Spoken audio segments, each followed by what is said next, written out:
Hey guys, so this is Nicole Van Tassel with I Explore Science, and today we're talking about no one cares about your curriculum or your content, Cathy. Figured I'd give Karen a break because everybody always bashes on Karen, right? So sorry if you're a Cathy. But the title of the actual presentation is kind of going beyond curriculum to make your content matter. So, side note, you can see my baby right there. I arranged the screen and changed my desktop picture, and at first you can only see a little bit of him, but now you can see a lot of them. Anyway, back to what's what. All right, so what's on the agenda?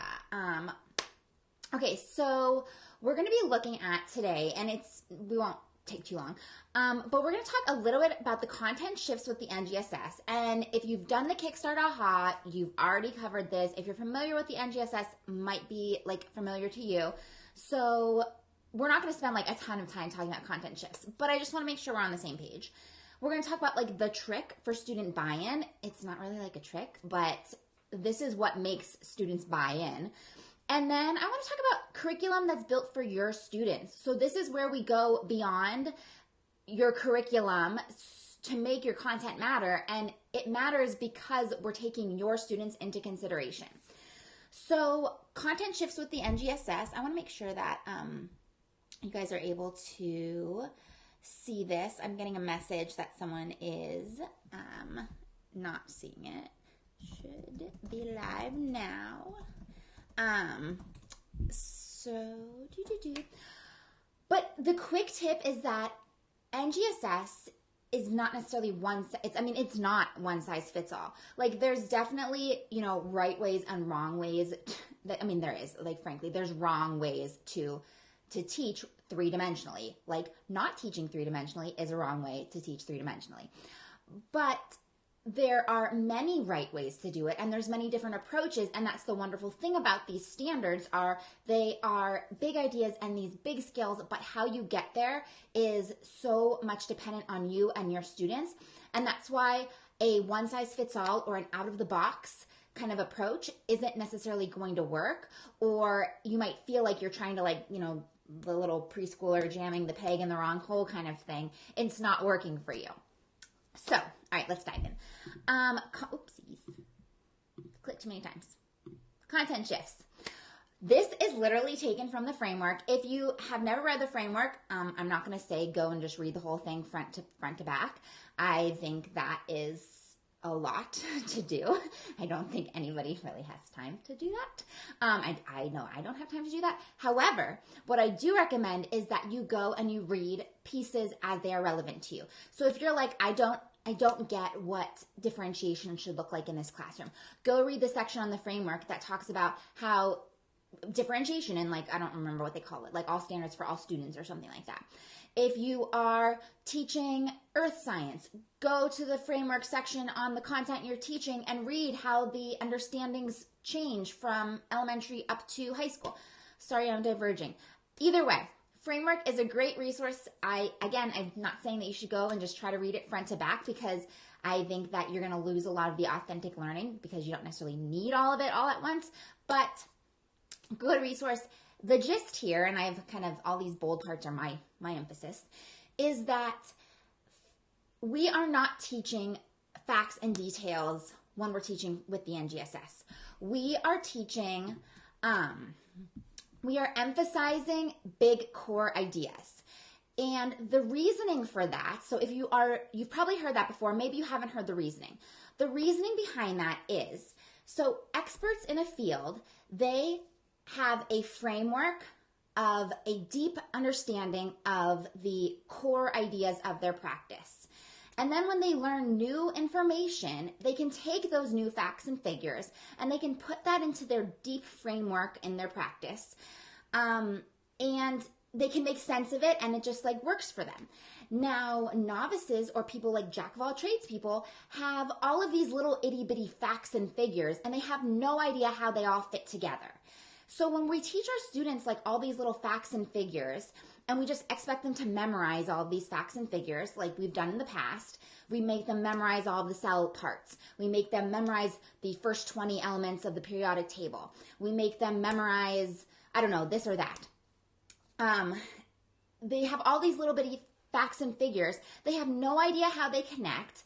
Some of the things are like totally contradictory, so they don't even understand how both things can be true at once. And maybe they can be, but it's, nuanced.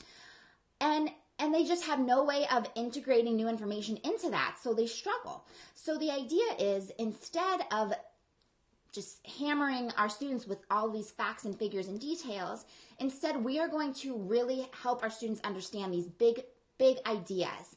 And the facts and the details are evidence for the big ideas. They help them understand and flesh out the big ideas, but they are not the sole purpose of your instruction. They are the supporting information, the supporting details. So that's why in an NGSS unit, we know that exploration and discovery and all of that takes more time to learn. So you can cut out all of this time that you spent making your students memorize all of those organelles, because they're going to forget them anyway. And instead you focus on maybe 3 or 4 or 5 organelles and how they work together as they relate to whatever phenomenon you're studying. And so because of that, they're able to, oh, hi, Robin. Because of that, they're able to understand like this bigger idea that the organelles are working together to keep the cell alive and do these important jobs in the cell. And then as they move forward in grades and in high school and so on, and into like post-secondary ed or whatever else, they learn about this organelle or that organelle, and they can integrate that into this bigger idea that the cell has parts that work together to keep it alive or to maintain homeostasis or whatever it is. So with the shift with the NGSS, we are not like glued to, I need to teach this content and this fact and this figure and all of that. We are setting those ideas aside and that approach to science aside, and instead we're focusing on big ideas, and the details are supporting those big ideas. So that's the first thing we need to like be aware of and know when we are examining our content. Now, more than content, because even when you get rid of the like facts and figures, and maybe we're only focusing on 5 organelles, like why should my students care about 5 organelles? It still doesn't like address that. So what about student buy-in? Okay, so the not so tricky trick. This is, hold on one second. Okay, so the not so tricky trick, the key to make it compelling is the phenomena that you choose. This is what's going to initially engage your students, and this is going to be the key to that initial buy-in. So it's got to spark their curiosity, and your students have to connect to it. So it's got to be authentic. It has to be real world. It needs to connect to their lives and their communities. And this is why it's not one size fits all. What connects to your students and your community is not necessarily going to connect to another classroom. So you really have to take into account like your students' backgrounds, their interests, their cultures. And when you do this, you're going to end up choosing a much better phenomenon than if you just take one out of the textbook, because it's going to be tailored to them, to their interests, or to what's relevant to their communities and to their lives. I mean, if you think about like students in LA are going to relate to air pollution a lot better than students in like, I don't know, Clear Skies, Montana or whatever. And if you think about like students in like the Florida Keys, and you're studying weather and hurricanes or something, weather and climate, I don't know. They're going to have something to say about hurricane season, but they're probably not going to be too worried about like drought issues and groundwater resources when you are studying, the water cycle. Choosing a phenomenon that is tailored to your students is the first part of getting that student buy-in. That said, the second part of that student buy-in is transferring ownership of the storyline to your students by building your storyline on student questions. So one of our teachers in iExplore Academy shared this story during our like lunch and learn session, Zoom chat, whatever, last week. So she was saying that the best unit that she did this past year was like basically not even planned. She kind of had this weird filler 2 weeks. She had to cover, I don't know, she had some sort of content that she hadn't really developed a very, they do like a project-based approach. She didn't have a project for. She needed to create something. So basically she launched this ad hoc unit with a phenomenon, and I can't remember what she said her phenomenon was, but she launched it with a phenomenon, and her students came up with a bunch of questions. And then literally for 2 weeks, they just investigated student questions. She just every day went to school, or, the night before or whatever, picked, hey, we're going to go with this question. And she found some activities that tied to that question, and they investigated the question. And I mean, ideally, I hope they were then tying it back to the original phenomenon. So you're coming full circle. But she said that her students were so engaged in that unit. There was no super clear structure. There was no super clear, this is our project and this is our final assessment. And they were just learning because they were interested in finding the answers to these questions. She had transferred student ownership from I'm telling you the questions that you have to know and you have to find out and the content you have to learn, to the students doing it themselves. Now, obviously, we can't just do that every single unit. We can't just go off on tangents and just investigate any question our students come up with. That would be awesome, but they can't do that. We have targets, right? So that's where your planning comes in. When you choose a good phenomenon that generates the questions, where you want to go, then the students come up with the questions that you wanted them to come up with anyway. So you've kind of mapped the path, but they're the ones that they think that they came up with it all. They did come up with it. It's not like you're taking that away from them. They did come up with those questions, but you kind of also came up with them ahead of time, and you framed the learning so that here's the phenomenon, here's the questions I really want you to ask. You've given them the phenomenon, they ask those questions, and now they have that buy-in, they have that ownership because they came up with the questions. They want to know the answers to those questions, and you're facilitating activities that help them answer those questions. So you've really transferred the ownership of the storyline from I'm telling you what you need to know to I gave you a phenomenon, you came up with these questions, and now we're going to work together to answer the questions that you came up with. So you're really building your entire storyline from student questions, but again, not just ad hoc. You have really planned it out, and that's kind of the balance of I've planned it out, but my students feel like they are totally involved in all of it, and they are because again, they came up with that question. It's not like a total trick, but you have just paved the path for them ahead of time. But anyway, that leads to that buy-in, and then you're continuing to introduce these new phenomena that continue to pave the path. A new phenomena, it's like Hansel and Gretel, and a little breadcrumbs along the way, and their questions just continue to guide you through it. Let's see. Okay, so the final thing that I want to talk about. So this one will be a pretty quick video. I guess maybe not that quick. We're already 13 minutes in. Okay, so this is the last thing I want to kind of bring up. And this is something that's kind of been on my mind lately. If you follow me on Instagram, I posted about it the other day. But so I think that we have this underlying a lot of what we do, but we don't really talk about it. So we typically talk about science education in a very kind of sanitized science is facts and science is figures, and it's thinking about the world very objectively, and it's about analyzing the data, and it is all of these things. But science is also a very human endeavor. There's a human element to it, and when we try to take out the human element, I think we kind of lose some of the connection to students, because facts and figures and data can sometimes be boring, but understanding how science fits in with the bigger picture, how it fits in with social issues, how it fits in with the outdoors and nature. I mean, then you're bringing in these more values and emotions even. Myself, I didn't even like science I loved science up through elementary school. I loved being outside. I loved animals. I loved catching salamanders and frogs and all sorts of critters. I wanted to be a marine biologist.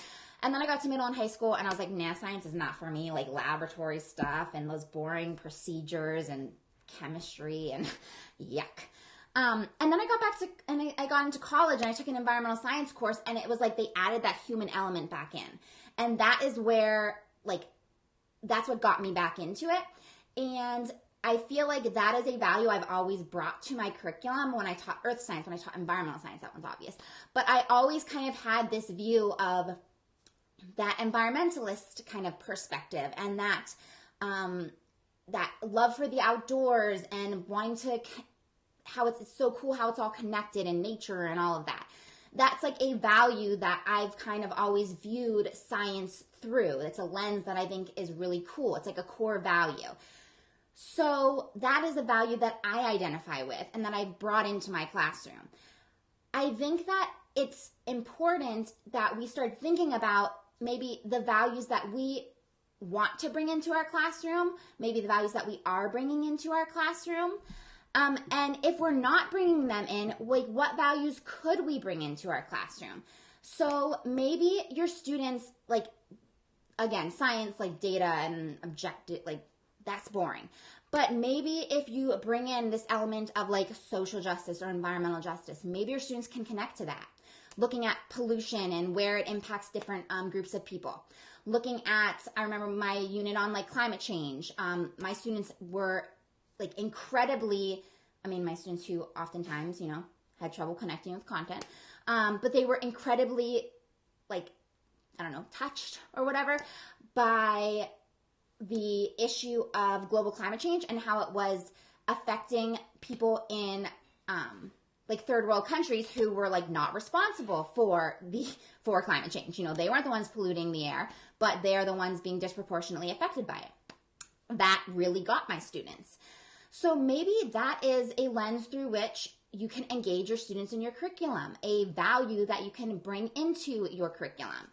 Maybe that's not going to connect with your students though. Maybe your students are problem solvers, or that's a value that is part of your school or part of your classroom. And you want to focus on, I don't want to just present my students a phenomenon to explain. I want to present them with a problem that we want to solve. So now it's about, when I choose my phenomenon, I'm not just choosing something to explain, I'm choosing something that we're going to be solving throughout this unit. Maybe your students are, maybe you value community connections and you want to bring local, you want to tie your science class to your local community, your local environment, or just local issues, community groups. Maybe that is a framework for you to develop your curriculum around. Or cultural connections, culturally responsive classrooms, culturally responsive curriculum. Maybe it's a global worldview instead of a local worldview. Whatever it is, again, this is not a one-size-fits-all thing. And so you have to really consider your classroom and your students and your school culture and how you might want to frame your curriculum. And this could be another way to add that layer of authentic learning and add that layer of like why this matters to your curriculum and to your content. It's not just about this is a cool phenomenon to explain, which again, phenomenon can spark curiosity, but now we're adding another layer of meaning to it by focusing on like these values, like valuing nature or valuing the interconnectedness of Earth system or valuing environmental justice or social justice or cultural connections or whatever it is. And again, it's customized like just for your students, and you have to consider what are your values, what are your students' values, what are your community's values. So it's not a one-size-fits-all, but it's something that I think if we start thinking about, we might be able to even further like bring our students into our science classes and engage with them kind of in new ways, and again, like add that layer of authenticity. So that's kind of like the gist. I want to make sure. I just think that, that was like the gist. I think that when we kind of move away from this like one size fits all or out of the box curriculum or out of the box lessons, pulling an activity from online, whatever it is, we can really start to frame science instruction and tailor it to our students specifically and find ways that our content can connect with their lives and their needs and their issues, like on a much deeper level. So along those lines, like I've thrown out a couple of different ideas. I threw them out on Instagram the other day and like here of like some values I could see. you know, like as lenses through which to view science curriculum. But I would really love to hear, like, if you had the freedom to just view your science curriculum through any of these lenses, if you had the tools and the resources, like what would be your focus? What values would you like be pulling in? And I'm not saying like, oh, hard work and like truth and honesty, but like, you know, the kind of more science focused ones. But I'm curious, like, I know I'm not thinking of all of them. So what other ways could we view science curriculum that could connect to our students and provide like a framework through which we could kind of choose cohesive phenomena or add that layer again of cohesiveness to our curriculum and add that extra layer of authenticity and all of that. So if you want to drop those in the chats, I'd love to hear like what other, you know, values that you think your students would connect to, what values that you connect to in terms of like why you love science, why you love science ed, what got you into science. I'd like to hear that. If you'd like to continue working together, as always, we have the Kickstarter High Intro to the NGSS course. You'll cover that like church covering all the content. We kind of breezed on that a little bit with the intro to the content in this part. But we talk about that in the intro course. We look at a closer look at building your student engagement and ownership through like the phenomena and storylines, as well as getting a handle on your 3D instruction on the day-to-day. As always, we have iExplore Academy, saving your seat there. We have a live workshop coming up tomorrow, actually, on using digital interactive notebooks. So if you join before tomorrow afternoon, Eastern Standard Time, it's at like 3-ish or something like that. You can join us live in the Zoom room to participate in that workshop. If you have any questions, you can message me. And then school and district programs, I'm currently scheduling programs for the summer and fall, virtually, but to revamp your scope and sequence, to develop storylines, to just help you guys make the big transition with instructional shifts and all of that. So I'd love to connect with you, with your administrators. Just reach out. If you have any questions, let me know. And again, I definitely want to hear like what are your values. So please drop those in the comments. I know I'm not thinking of all of them, so I'd like to hear what other like perspectives are out there. Have a great one, guys.